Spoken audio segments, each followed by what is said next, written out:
Ser a la distancia. Buenos días, Denise, bienvenida, ¿cómo estás?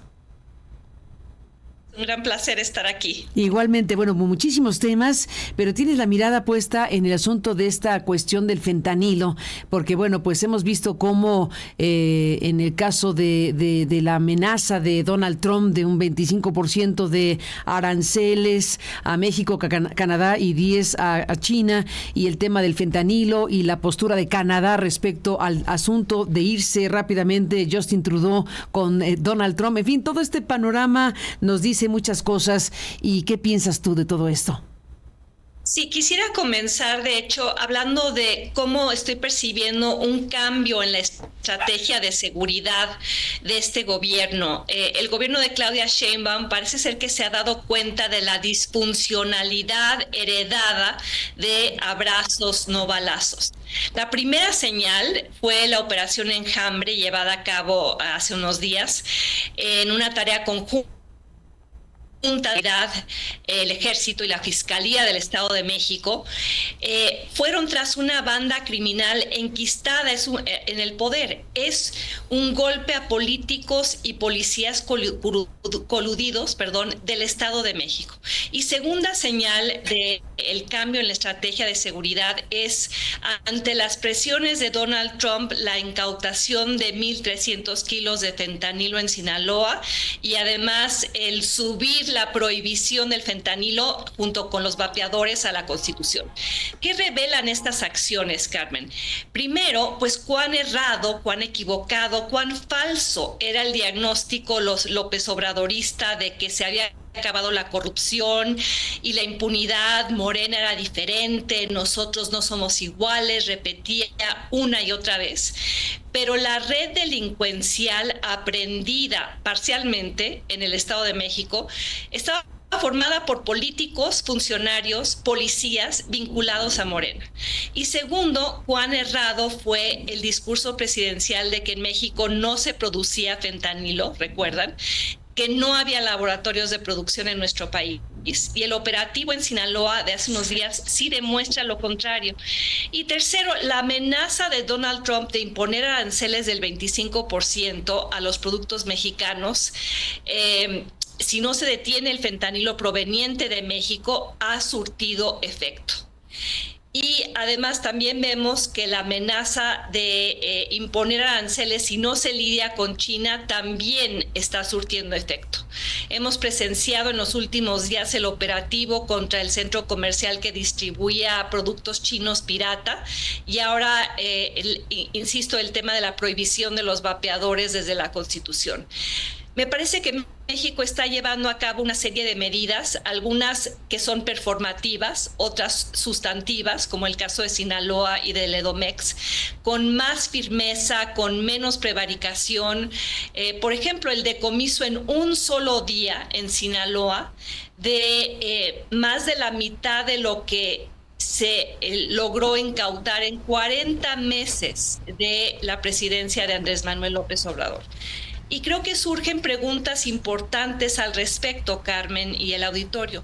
¿Por qué el expresidente López Obrador pensó que podía pacificar al país estableciendo una especie de paz narca?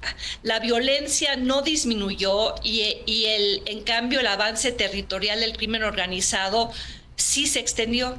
Segunda pregunta, ¿por qué no atacó el problema de raíz? Y creo que esta pregunta también atañe al gobierno actual, que es el ingreso ilegal de precursores y de productos chinos que entran por la vía de aduanas controladas por militares. La falta de control en aduanas habla de un serio problema de corrupción que involucra a las Fuerzas Armadas. El gobierno, el pasado y el actual, lo sabe y creo que lo está permitiendo, Carmen.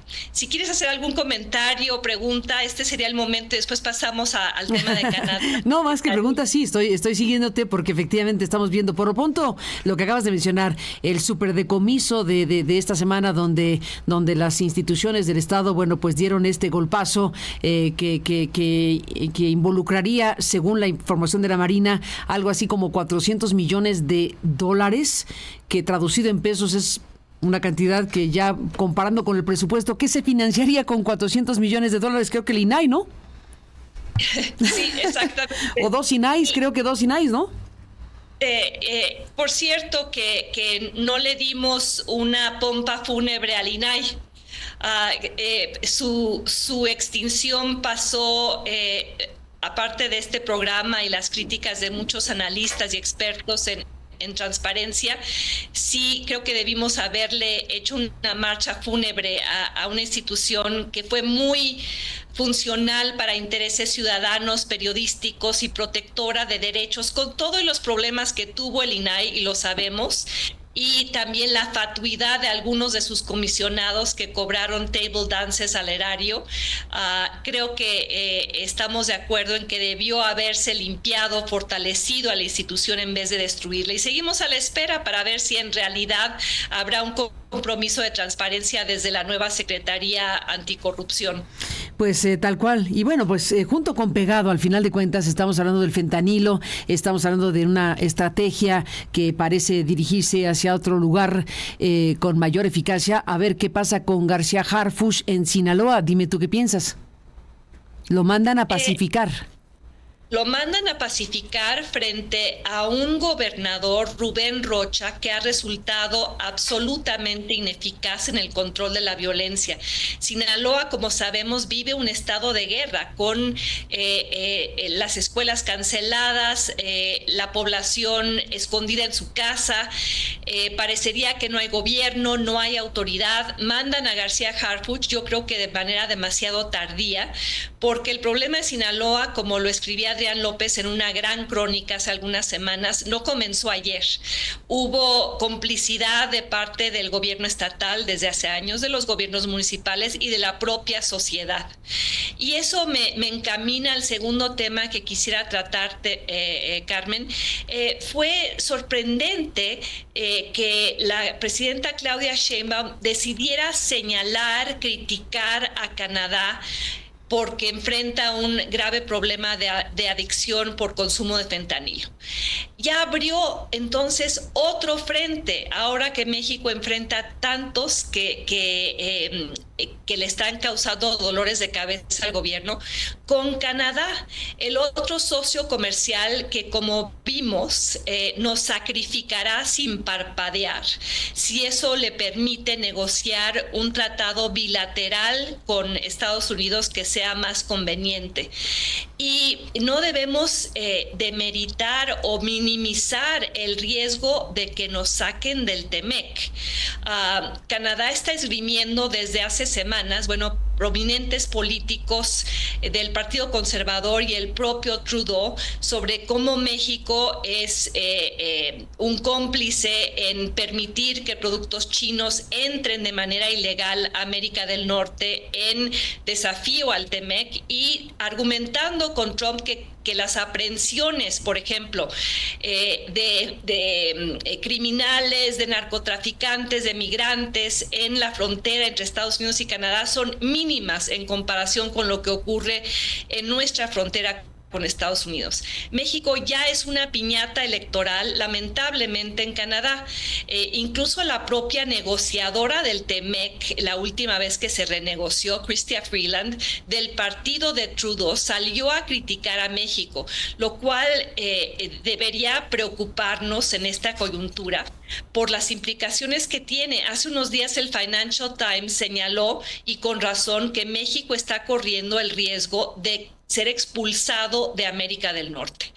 Habrá entre nuestros radioescuchas personas que piensen que eso no sería tan grave, que México podría reorientar su comercio a otros países o con Canadá, y creo que esa postura parte de un profundo desconocimiento de nuestra dependencia comercial, económica, nuestra integración a lo que hoy es América del Norte. El 80% de nuestras exportaciones van a Estados Unidos, una parte significativa de nuestro Producto Interno Bruto proviene del comercio con Estados Unidos, y que nos sacaran por errores por inacción ante temas que están preocupando a nuestros socios, cancelaría de tajo la posibilidad de impulsar el desarrollo incluyente, innovador, sería el fin de México como potencia manufacturera, exportadora, porque a China no le interesan nuestros productos, y entrañaría la extinción de la oportunidad histórica que se ha presentado con el nearshoring.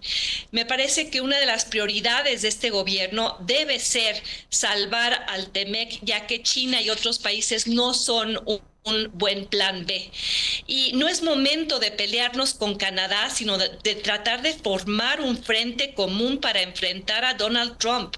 Trudeau comprende muy bien la dimensión de la amenaza, y por eso viajó a Mar-a-Lago, la residencia de Trump en Florida, aún exponiéndose a la humillación del bully a la que se expuso, corriendo el riesgo de que fuera maltratado por Trump e intentando pues fortalecer la relación a través del tracto directo y no por las vías de la diplomacia tradicional. A mí me parece que Claudia Sheinbaum debería estar en Toronto tratando de limpiar la imagen de México y fortalecer nuestros lazos con un socio que hoy muestra una gran ambigüedad, si no es abierta animadversión a nuestra permanencia en el TEMEC, que como sabemos será revisado en el 2026. Y hemos cometido errores autoinfligidos, como la eliminación de los órganos autónomos, la eliminación de los órganos regulatorios, la reforma judicial. Muchas de esas reformas contravienen artículos específicos del TEMEC, ya lo hemos discutido en este programa. Y ver, por ejemplo, lo que está pasando en Sinaloa no nos ayuda en este momento en términos de presentar una imagen de un socio comercial estable, con reglas claras, predecibles.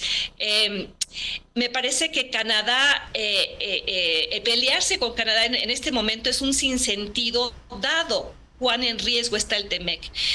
Canadá debería ser nuestro aliado común, no un enemigo mañanero, edificado como tal para que un público que apoya el argumento de la soberanía lo haga sin saber cuáles serían los costos de seguir manteniendo esta posición para el país, para los consumidores y para el propio gobierno de Claudia Sheinbaum.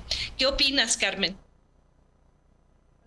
Tal cual, estoy de acuerdo contigo, estamos hablando de un desafío para todos, y en el caso de lo que dices, pues mira, eso suena lo más lógico, que Canadá y México sean aliados frente a las amenazas de Donald Trump, eso suena lo más lógico, lo más pertinente, pero no parecería necesariamente que Canadá esté en esa sintonía. Ni Justin Trudeau no lo está que bueno, pues se deja entrever la posibilidad de que sin México, pues a ver, Justin Trudeau lo que dijo al final de cuentas fue Canadá no es México. Esa es una expresión más o menos interpretable de lo que dijo, ¿no? Sí, y en ese sentido quiso distanciarse de la imagen que se percibe hoy en Estados Unidos y en Canadá de nuestro país, imagen que tenemos que combatir. Yo no apoyo ni apoyaré muchas de las posturas que asumió Carlos Salinas como presidente, pero una vez que tomó la decisión de proponer el Tratado de Libre Comercio, lo que hizo fue emprender una enorme estrategia de cabildeo con todos los sectores posibles, la sociedad civil, los empresarios, los sectores interesados en comerciar con México, los intereses que podían verse beneficiados con el tratado. Recuerdo haber escrito un artículo publicado en una revista de Harvard, sí, el Harvard escribido. Perdón. Tuviste un lapsus ahí nada más. Un lapsus. Escrito.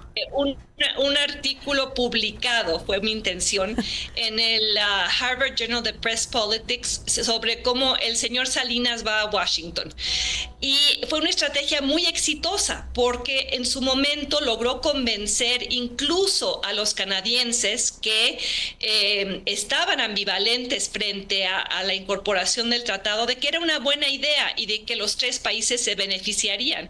Y ahora, frente a la amenaza que sí representa representa China para el comercio global, una América del Norte mucho más unida, que pudiera aprovechar el friendshoring y aprovechar también la salida de muchas compañías de China precisamente por las políticas discrecionales de Xi y la desaceleración económica allá, nos convendría mucho más fortalecer la relación en lugar de debilitarla, incluso con acciones que, insisto, de nuestra parte son contraproducentes para el fortalecimiento de dos relaciones cruciales, Carmen.